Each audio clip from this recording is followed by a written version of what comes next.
Hello student, आपल्या सर्वांचं double O academy Pune इथे स्वागत आहे।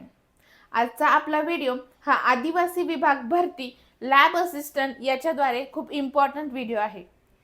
आपण लॅब असिस्टंट या पोस्टसाठी टोटल 100 क्वेश्चन आहेत।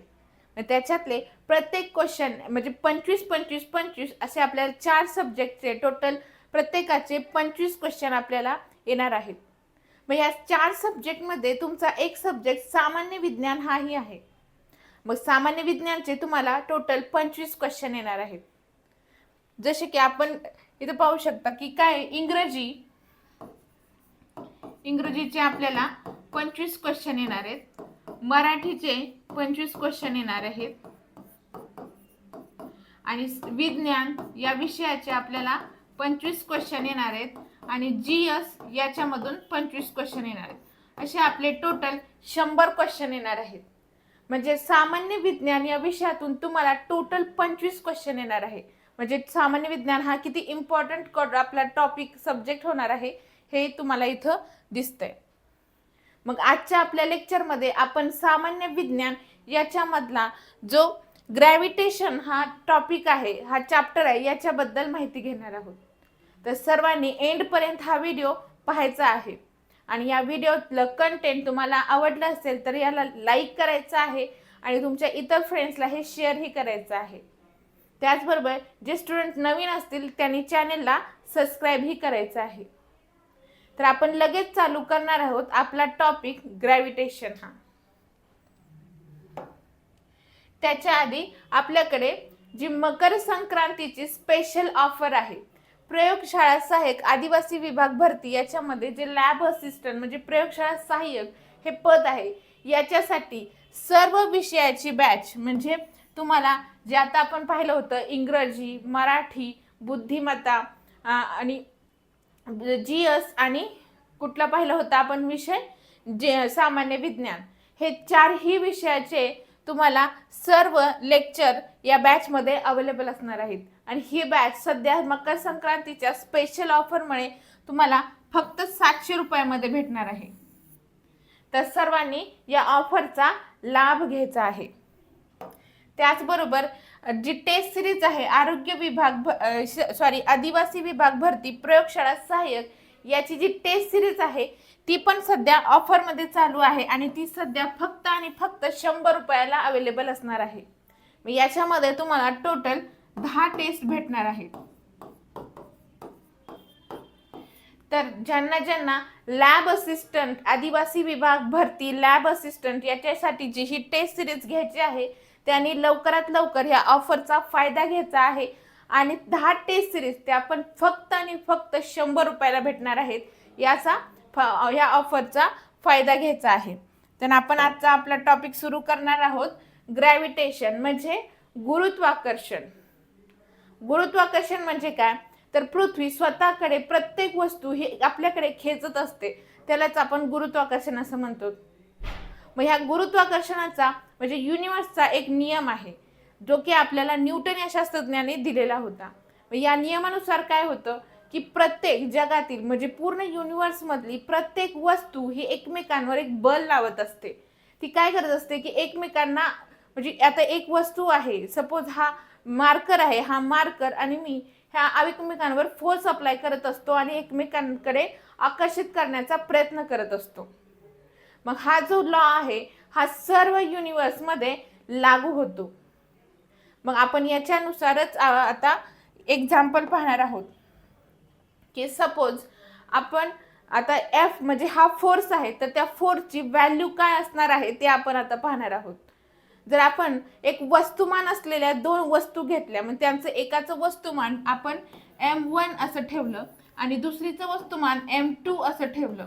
मग आपण आताच पाहिलंय की युनिव्हर्सचा कॉन्स्टंट न्यूटनचा युनिव्हर्सचा नियम काय आहे की प्रत्येक वस्तू प्रत्येक कण हा एकमेकांना काय करत असतो, आकर्षित करत असतो। मग आकर्षित करणे म्हणजेच काय, तर त्याच्यावर फोर्स अप्लाय करत असतो। म्हणजे ही m1 ही वस्तू आहे ती m2 वर एक फोर्स अप्लाय करत असते आणि त्यालाच आपण F1 असा फोर्स म्हणतो।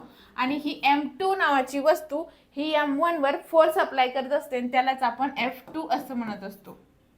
सर्वांना कळतंय हे? तर हे दोन्ही फोर्स कसे असतात, इक्वल असतात.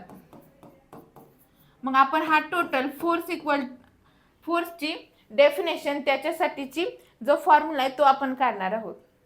मग आपल्याला युनिव्हर्सलच्या जो युनिव्हर्सलचा नियम आहे त्याच्यामध्ये काय सांगितलेलं आहे की तुम्हाला जे वस्तुमान आहे दोन m1 आणि m2 याच्यामध्ये जो फोर्स असतो तो फोर्स हा डायरेक्टली प्रपोर्शनल म्हणजे समानुपाती असतो. कशाच्या, तर ह्या दोन वस्तू आहेत त्यांच्या वस्तुमानाची समानुपाती असतो. म्हणजे हा F हा डायरेक्टली प्रपोर्शनल असणार आहे m1 आणि m2. हे आपलं फर्स्ट इक्वेशन झालं. आता आपण सेकंड इक्वेशन पाहणार आहोत की F हा डायरेक्टली प्रपोर्शनल असतो. कशाला असतो हा F डायरेक्टली प्रपोर्शनल कशाला असणार आहे, m1 आणि m2 साठी. म्हणजे त्या दोन वस्तुमान असलेल्या दोन वस्तुमानाच्या गुणाकाराशी डायरेक्टली प्रपोर्शनल असणार आहे. पण त्याचबरोबर तो F हा इनव्हर्सली प्रपोर्शनल असणार आहे. म्हणजे व्यस्त अनुपात असणार आहे त्या दोन वस्तूंमधलं जे अंतर आहे, अंतर काय आपण म्हटलेलं आहे r, त्याच्या वर्गाशी. ओके, म्हणजे काय येणार आहे 1/r चा स्क्वेअर याच्याशी पण हा F प्रपोर्शनल असणार आहे. सर्वांना हे दोन इक्वेशन कळाले आहेत. ह्या दोन इक्वेशन वरून आपण काय म्हणू शकतो की F हा प्रपोर्शनल असणार आहे m1 आणि m2, त्याचप्रमाणे त्या दोन वस्तूंच्या अंतराच्या स्क्वेअरशी. हे आपण असं लिहू शकतो. ओके, पण आता आपल्याला हे प्रपोर्शनल जे साइन आहे ते काढायचं आहे. मग कधी पण प्रपोर्शनल साइन काढण्यासाठी आपल्याला तिथं एक कॉन्स्टंट ऍड करावा लागतो. मग आपण इथं आता F equal to G, capital G नावाचा कॉन्स्टंट आपण म्हणजे जो स्थिरांक आहे तो ऍड करणार आहोत आणि m1 into m2 divided by r square असं लिहिणार आहोत. म्हणजे आपल्याला दोन वस्तू एकमेकांना आकर्षित करत असतात, त्या एकमेकांवर फोर्स अप्लाय करत असतात आणि त्या फोर्सची एकूण व्हॅल्यू काय असते ते आपल्याला इथं भेटलेलं आहे. F equal to capital G into m1 into m2 divided by r चा स्क्वेअर हे आपल्याला भेटलेलं आहे. मग याच्यातलंच जे आपण ग्रॅव्हिटेशनल हे काय म्हणतात याला, हे डायरेक्टली प्रपोर्शनल साइन काढण्यासाठी जो कॉन्स्टंट घेतला होता कॅपिटल G, यालाच आपण म्हणतो युनिव्हर्सल ग्रॅव्हिटेशनल कॉन्स्टंट. म्हणजे जो जागतिक गुरुत्वाकर्षणाचा स्थिरांक आहे तो आपण कॅपिटल G असं म्हणत असतो. म्हणजे G म्हणजे युनिव्हर्सल ग्रॅव्हिटेशनल कॉन्स्टंट. ओके, सर्वांना कळाले हे. मग आता हे कॅपिटल G साठीची व्हॅल्यू आपण काढू शकतो का, तर बरोबर आहे. कॅपिटल G साठी G हा तसाच ठेवूया आणि हा r स्क्वेअर आहे तो F ला मल्टिप्लायला जाणार आहे. म्हणजे F इंटू r चा स्क्वेअर आणि डिवायडेड मध्ये हे m1 आणि m2 जे दोन्ही वस्तूंचं मास आहे ते मास येणार आहे. मग अशा प्रकारे आपल्याला इथं G ची व्हॅल्यू भेटलेली आहे. ज्या ज्या गोष्टींना मी बॉक्स केलेला आहे ते एक इम्पॉर्टंट फॉर्म्युले आहेत, ते तुम्हाला एक्झाम मध्ये नक्की येणार आहेत. तर मग आता आपण याच्यासाठी जे आपले युनिट आहे म्हणजे काय असणार आहे ते आपण आता पाहणार आहोत. मला सांगा F साठी, F म्हणजे काय आहे, फोर्स आहे. फोर्स साठी आपण युनिट काय करत असतो, न्यूटन घेत असतो. r म्हणजे काय, डिस्टन्स आहे, अंतर. मग अंतरासाठी आपण मीटर घेतो, मीटरचा स्क्वेअर आहे इथे. m1 आणि m2 काय आहे, ते एक मास आहे, मास म्हणजे वस्तुमान आहे. मग तिथे आपल्याला kg घ्यावं लागेल. मग आपण इथं kg चा स्क्वेअर घेत असतो. म्हणजे तुम्हाला जे कॅपिटल G आहे त्याचं युनिट काय भेटणार आहे, newton metre square divided by kg चा स्क्वेअर हे आपल्याला युनिट भेटणार आहे. सर्वांना इथपर्यंत व्यवस्थित कळालेलं आहे. मग आता आपण ह्या कॅपिटल G याची व्हॅल्यू ही फिक्स ठरलेली असते, कारण आपल्याला माहिती आहे तो एक ग्रॅव्हिटेशनल युनिव्हर्सल कॉन्स्टंट आहे, तो एक स्थिरांक आहे आणि त्याची फिक्स मध्ये व्हॅल्यू ठरलेली असते. मग कॅपिटल G ची फिक्स व्हॅल्यू काय आहे, 6.67 इंटू 10⁻⁻11 ही कॅपिटल G ची व्हॅल्यू आहे. सर्वांना कळाले एवढं. तर मग आता आपल्याला गुरुत्वाकर्षणचा स्थिरांक जो कॅपिटल जी आहे तो भेटलेला आहे. मग आता आपण जे वस्तूंचं वेट म्हणजे वजन कसं येतं आणि जे आपल्याला पृथ्वीचं गुरुत्वीय त्वरण म्हणजे स्मॉल जी हा कसा भेटतो ते पाहायचं आहे.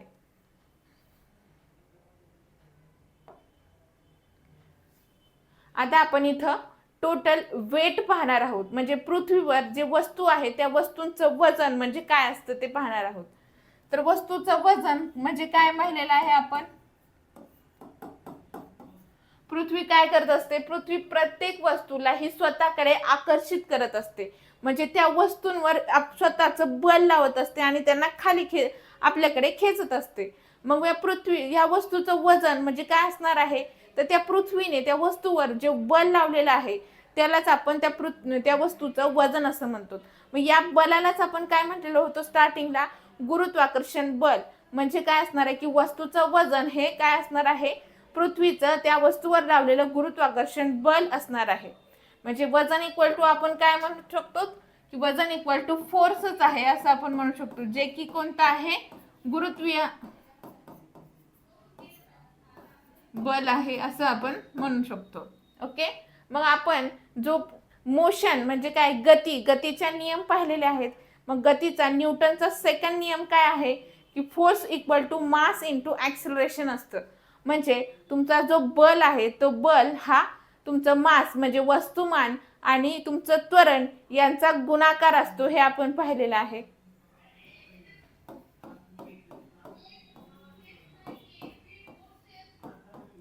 आणि आताच आपण पाहिलेलं आहे की कोणतीही आता पृथ्वीवर हा पेन आहे. मग ह्या पेनाचं वजन म्हणजे काय असणार आहे, तर पृथ्वीनं पेनावर लावलेलं गुरुत्वाकर्षण बल म्हणजेच ह्या पेनाचं वजन आहे असं आपण म्हणूया. मग त्याचबरोबर आपण जो पहिला नियम पाहिला होता काय की गुरुत्वाकर्षण स्थिरांकासाठीचा, की हा पेन पण पृथ्वीवर बल लावत असतो म्हणजे पृथ्वीला अट्रॅक्ट करतो आणि पृथ्वीही या पेनाला अट्रॅक्ट करते. मग ह्या दोन्ही फोर्स सेम असतात, म्हणजे ह्या पेनाने पृथ्वीवर लावलेला फोर्स आणि पृथ्वीने या पेनावर लावलेला फोर्स हा सेमच असणार आहे. मग याच्यानुसार मग हा आपण आपल्याकडे व्हॅल्यू कशाची आहे, या पेनाचं वजन म्हणजे पृथ्वीने पेनावर लावलेला फोर्स आहे त्याची व्हॅल्यू आपल्याकडे आहे. म्हणजे तो फोर्स आणि पेनाचा फोर्स हा सेमच असणार आहे. म्हणजे आपण याच्या आधी जी एफ ची व्हॅल्यू काढलेली आहे तीच इक्वल टू आपण या एफला म्हणजे वजन याच्यासाठी सेम आहे असं आपण करणार आहोत. ओके. तर याच्यामध्ये आपण पाहू शकता की जे एफ इक्वल टू आपण काय काढलं होतं, capital G mass into acceleration, mass into दोन्ही जी वस्तू आहेत दोन संख्या, ज्या दोन्ही वस्तू त्यांचं मासचा गुणाकार आणि त्या दोन वस्तूंमधल्या अंतराचा स्क्वेअर इक्वल टू फोर्स आहे हे आपण काढलं होतं. मग इथंही फोर्स आहे आणि इथंही फोर्स आहे, मग हे दोन्ही फोर्सला आपण इक्वल करणार आहोत. म्हणजे आपल्याला काय भेटणार आहे, हा कॅपिटल जी m1 आणि m2 divided by r square हा सेम असणार आहे या m आणि ह्या a शी. ओके. सर्वांना हे अंडरस्टँड झालेलं आहे.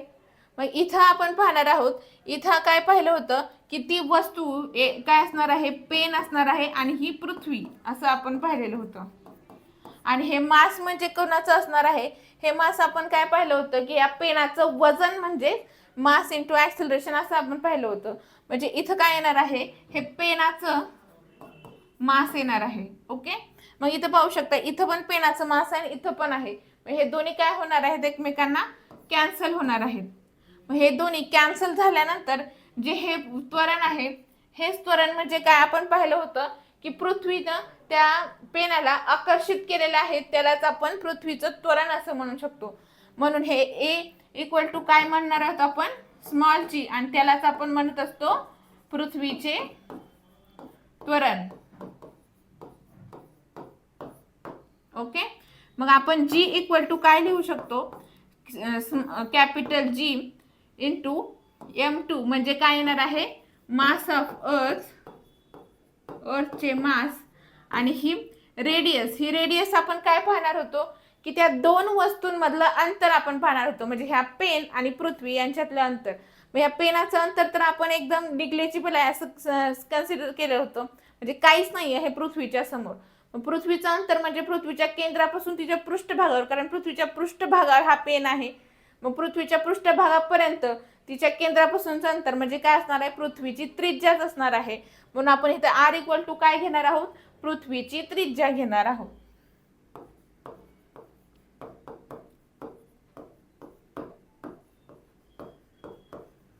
आणि त्याचा स्क्वेअर. मग इथं आपल्याला पूर्ण जी म्हणजे काय, स्मॉल जी म्हणजे ग्रॅव्हिटेशनल ॲक्सलरेशन याचे व्हॅल्यू म्हणजे याचा फॉर्म्युला भेटणार आहे.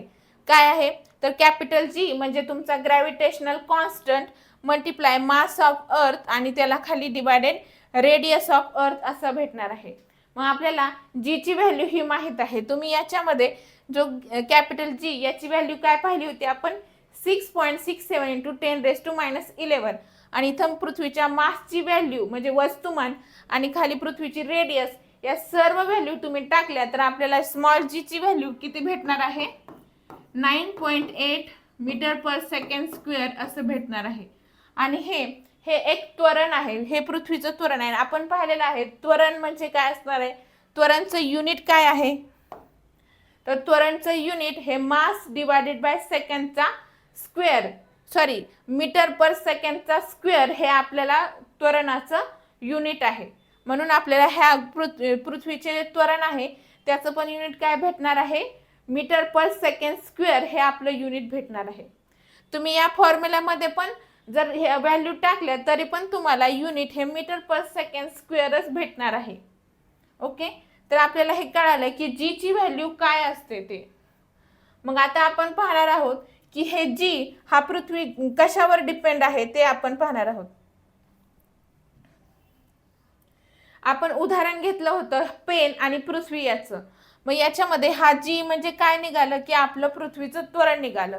म्हणजे पृथ्वीच्या इथल्या पेनाचं वजन आहे याच्या फॉर्म्युल्यामध्ये इथं आपण पेनाचं वस्तुमान आणि पृथ्वीचं त्वरण म्हणजे की ही व्हॅल्यू आपण पाहिली होती, ते म्हणजे त्या वस्तूचं वजन किंवा त्या पृथ्वीने त्या वस्तूवर लावलेला बल असं आपण म्हणतो.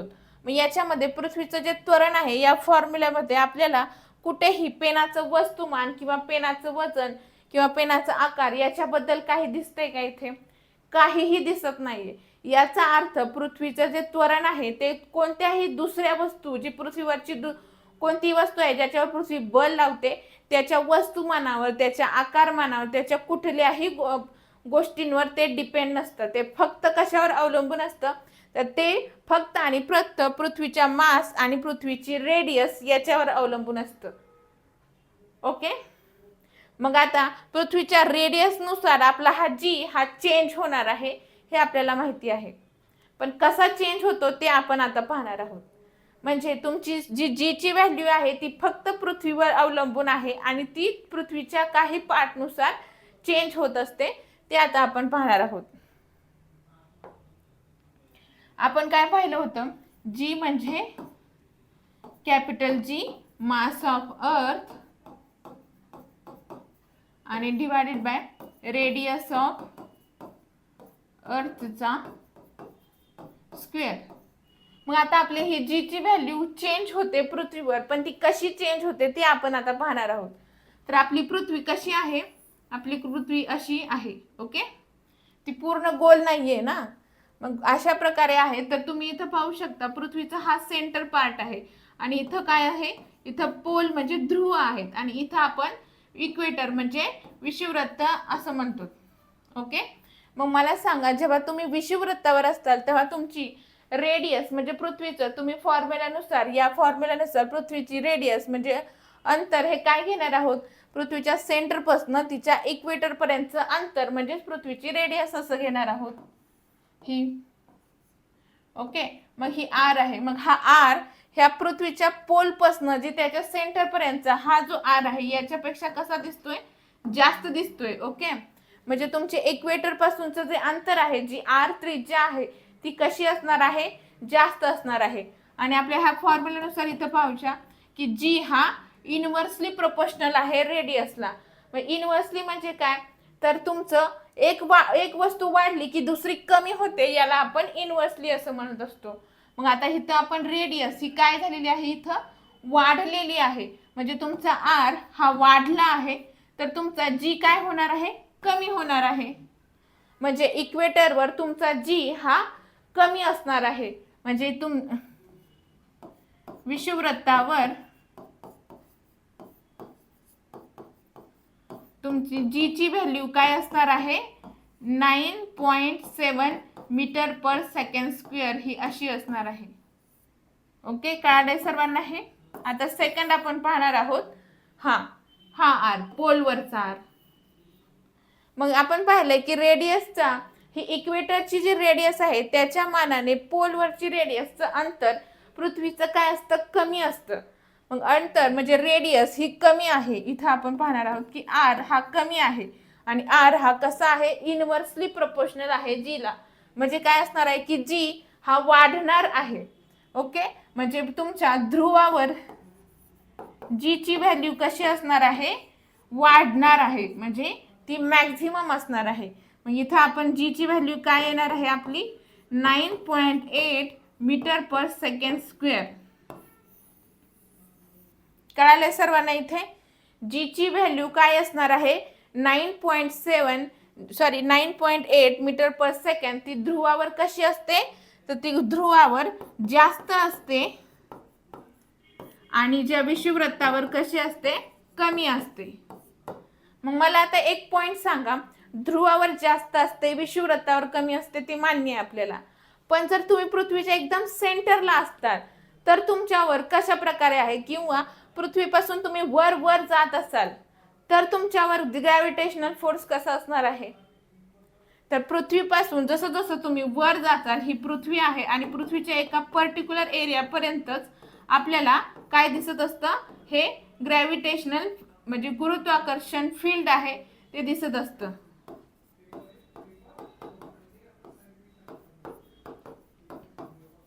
मग पृथ्वीपासून तुम्ही जसं जसं वर वर जात असाल तसं तसं पृथ्वीच्या सेंटर पासून तुमचं अंतर काय होत असतं, वाढत असतं. म्हणजे तुमचा आर ची व्हॅल्यू ही जास्त होत असते. मग आर ची व्हॅल्यू जास्त झाली की जी ची व्हॅल्यू काय होणार आहे, कमी होणार आहे. म्हणून तुम्ही पृथ्वीच्या पृष्ठभागावरून जसं जसं वर जाताल तसं तसं तुमचं गुरुत्वाकर्षण जे त्वरण आहे ते काय होणार आहे, ते कमी कमी होणार आहे. मग तुमचं ग्रॅव्हिटेशनल फील्ड पण हळूहळू कमी होत असतं. म्हणून ग्रॅव्हिटेशनल फील्डनुसार तुमचं गुरुत्वीय त्वरण म्हणजे काय, तर त्या तुमच्या पृथ्वीच्या स्पीड मधला जो फरक आहे त्यालाच आपण म्हणत असतो गुरुत्वीय त्वरण. मग तो पण काय होत असतो, कमी कमी होत असतो.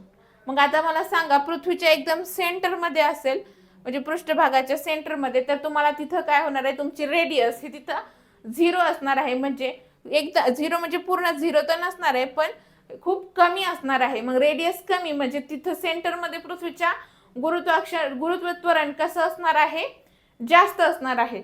आणि गुरुत्वीय त्वरण जास्त आपण पाहिलेलं आहे F = m × ग्रॅव्हिटेशनल ॲक्सिलरेशन.